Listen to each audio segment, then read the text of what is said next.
Everyone, this is Sugandha and you're watching Ready for SS English, and I hope so you all are well and you all are watching my sessions. I know you all are not watching, and this is the first thing I say in every session, and I feel like I should remind you again and again. That's why I say, right? So please have a look on the sessions, please have a look on channel, please have a look on playlist, and you can watch the sessions whichever you like, right? I have already issued two calling scripts. Yes, two calling scripts are issued, already uploaded a month back, and you can check them out. You can see how the conversation phrases go, how you can interact with the people, right? How you can interact as an HR with a candidate over the call. Okay, so those sessions you can have a look. But before starting this session today, make sure to subscribe my channel if you're visiting, or if you're watching me for the very first time, and do hit that cute notification bell icon, because you would be getting the sessions, new sessions, your requested sessions, whenever they will be uploaded in your notification feed, right?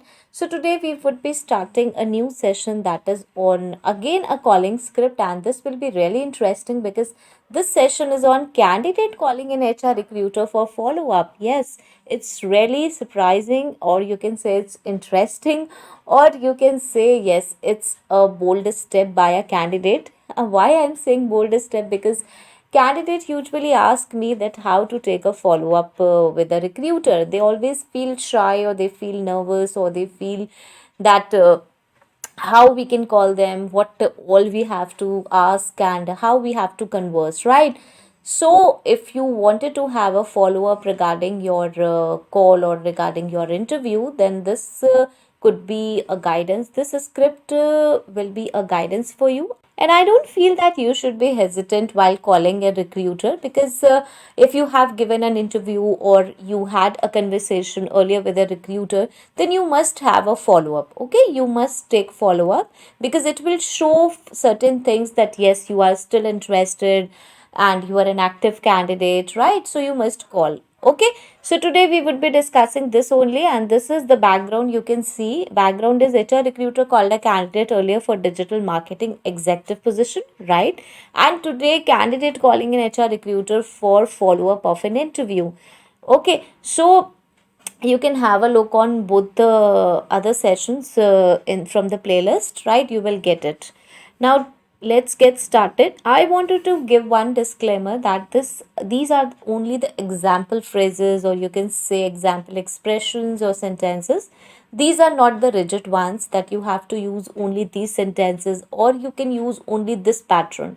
If you feel that no, this is not suiting to me, or if you feel that yeah, this is not okay, I can use something else, or I must use something else, or I can make it better than this, then you can do it by your own. This is just an idea on how to give a call. Okay, I'm shooting these sessions in India, and a lot of things are as per this country. So okay, right, so if you're watching from any other countries, so please do let me know in the comment box also, so that I could know that yes, people from other countries or people from other places are watching me. Okay, and you can share your experiences if you feel like, and if you think that yes, these can be helpful for anyone, even for me or for any of my follower. Okay, so let's get started, and here it is. Now this is first candidate is calling. So hello ma'am, this is Swati. You called me a week back for digital marketing executive position available in your organization. Or a candidate can ask, we had a discussion regarding a job vacancy of digital marketing executive in your company. HR. Yes, Swati, I remember. How are you? Candidate, ma'am. I'm fine, thank you. HR. Oh, sorry, candidate, ma'am. I'm fine, thank you. How about you? Now, HR. I'm doing well.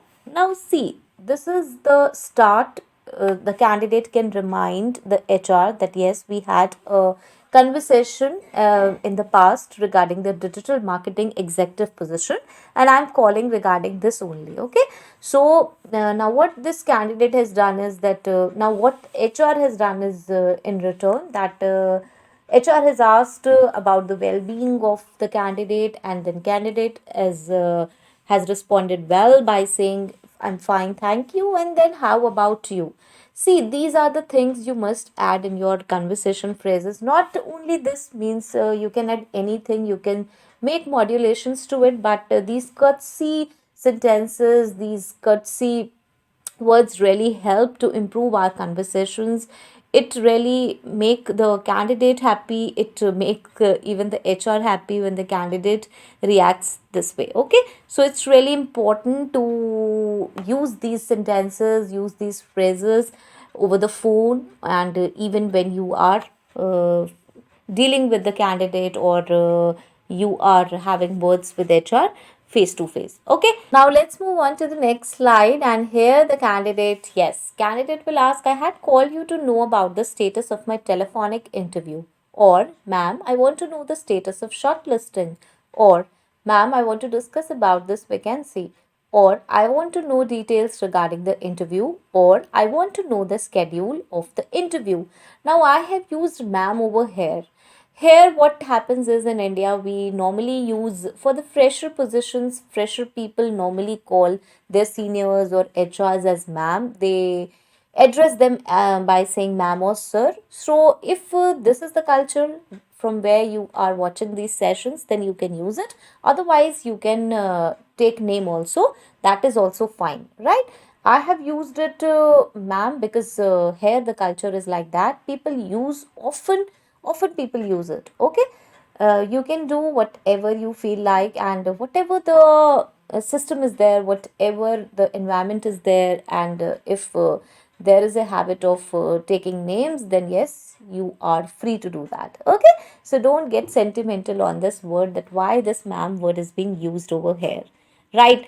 Let's move on now. What HR will going to say? HR is Swati, I was about to call you. If shortlisted, if the candidate is shortlisted, then what you have to say, and if the candidate is not shortlisted, then what you have to say, right? Now, here it could be that HR is having a clear status that a candidate is shortlisted and a candidate is not shortlisted. Okay, so how you have to respond? Now, this is also a very modulated part, like you can modulate it as per you and as per your company, as per your manager, right? If the candidate is shortlisted, then what an HR can say? We are in the process of scheduling interviews. Maybe next week we would be sending an email with complete details of the interview, or we have scheduled interviews for coming week. I would be sending complete details through mail within 2 days, right? And rest, if your manager is have something other to say, or as per your company there is something else to say, then you can say it. Okay, this is just an example. I think you can note it. I have paused over here because this will really gonna help you. And even you, what you can do is you can pause this video and you can even mute me and you can write these sentences. You can practice them, because without practicing, it will be of no use. This will be just a story as you hear and you forgot, right? So, and you will forget in the future, because it will be of no use like this. Now, if the candidate is not shortlisted, then what you have to say? We are in the process of shortlisting the candidates. Once it will be done, we will get back to you, right?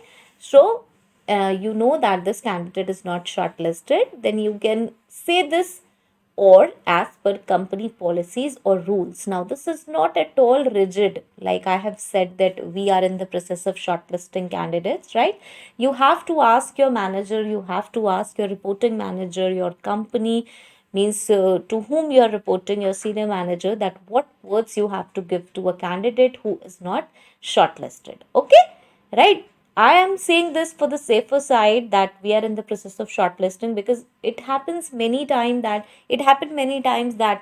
we have shortlisted few candidates and they didn't turned up, and then we what we do, we then we see are not shortlisted, the candidates whom we have not shortlisted earlier.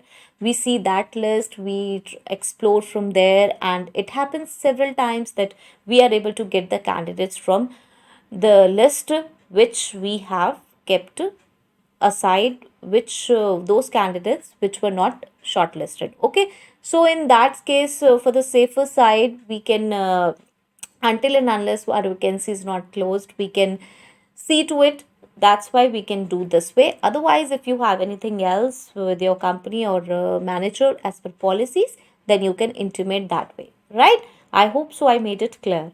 Next is candidate. Candidate is okay, ma'am. It will be virtual or face to face interview. HR. Initially, it will be a virtual interview. Now, since COVID times were there, it's very natural and it's very normal to ask that, ma'am, the candidate that the interview will be face to face or virtual, because since 2 years, normally interviews were virtual only. So the candidate can ask this question, and whatever your answer is, that you can give. Next is candidate. Could you please let me know who all will be interviewing me? HR. We would be mentioning the details in email, or you can say that yes, marketing manager, Mr. This would be taking interviews for executive positions. Okay. If you can disclose it over here, then you can tell that. Candidate. Otherwise, if you can't disclose, then you can say that yes, we would be mentioning the details in email. Now, the all these things are will be as per your company, as per your reporting manager. Okay, these are not the rigid things. These are not as per any law or statutory compliances that you have to say this only. Okay, this is just a general idea on how to converse with a candidate. Okay, I think I have kept it for a long. I am keeping it for a few seconds. What you can do is just please note down, or you can modulate it in your own notebooks, and then you can write, right? But please do practice it, because this will be of no use. This will be of no use. You have to practice it. There is no shortcut for practicing, right? Next is candidate. Next, last slide, candidate. Okay, ma'am, I would be looking forward for your email. HR. Swati, please to confirm your presence on the same, or please revert through confirmation mail. Okay, HR can ask for the confirmation mail, so that we are clear that yes, candidate would be coming, candidate would be appearing in the interview, so that we can make the further arrangements. Next is candidate. I will be sending confirmation email, or I would be writing back. HR, thanks. Candidate, thank you so much, ma'am. Now you can clearly see that how I ended up the call by saying thanks or thank you so much, ma'am. Now these are the courtesy words you must use in your conversations more and more, right? So that you can build the connections, so that you can have good connections over the call, and whenever you need such candidates in future, or 6 months, or 1 year, then you could turn them up for your organization, right? This is actually how we make connections or networkings are not built in a day, right? It's like Rome wasn't built in a day. That's how the connections are. You have to build it by your behavior, by your language skills, by your convincing skills. Okay, so this is the thing. This is all. You have to be a professional person while talking. You have to be polite, courteous while talking, because all these things will help you to grow better, and to your and this will really helpful for your company as well, because you are the face of the organization. It will improve your company's goodwill, because people would be having a good impression that the candidates, that the HR from this company is really nice. They have a good sense of conversations. They have good sense of human nature. They have good sense of human being. They have good sense of talking. Okay, means everything is related to this. Now it could be that I have made several mistakes, and even I have recognized also while speaking, and even in these conversations also, it could be there that yes, I have done several mistakes while speaking. When I speak, then I also do mistakes. Then what you can do is, if you find them, then yes, you can skip those errors, and you, if you get the point, if you are close to the point what I meant, then my purpose is fulfilled. Okay, so this is was the only example. You can modulate it as per your choice, as per your manager's words, and as per your company's rules. I hope so. This was helpful. If this was helpful, please do let me know in the comment box, because I just love reading your comments, and I just feel good when I see that yes, so many people are watching them and they are learning. Okay. And if you wanted to request any session, then please do write in the comment box. I would be waiting for it. Okay. So till next video, all the very best. Thanks for watching. Bye bye.